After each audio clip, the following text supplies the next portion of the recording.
E ko tata tuana a Ngāti Rangi Te Aorere ki te rā e tutuki ai ana Kokoraho Tiriti.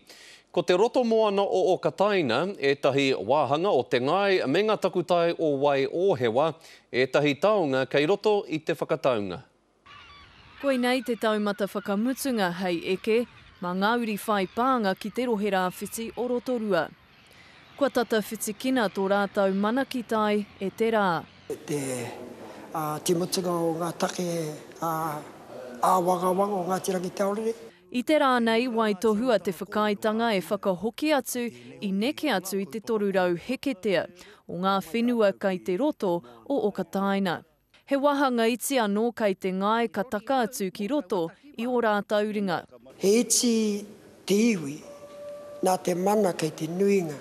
He iwi he whawhai ana mō ngā take e pā ana ki te whenua. Kua tutuki ke i te iwi whānui te nuinga o ngā whenua o te takiwā.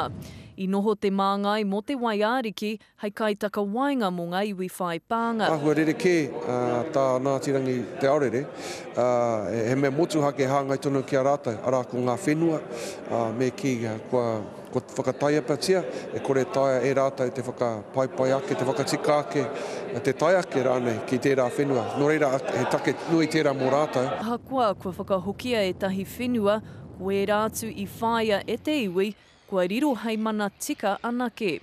Hei tohu noa i a rātou here ki aua wāhi tapu. No tēnā i te kainga, Waiohewa te marae, whakapau ngākau, ko te taonga o te iwi nei, ko te moti tapu a tinira, mo koia. Koe nei te whakaitanga tuarima kua tutuki i te kāwanatanga i mua te kōwhiringa pōti o te motu. Jasmine Pearson, Te Karere.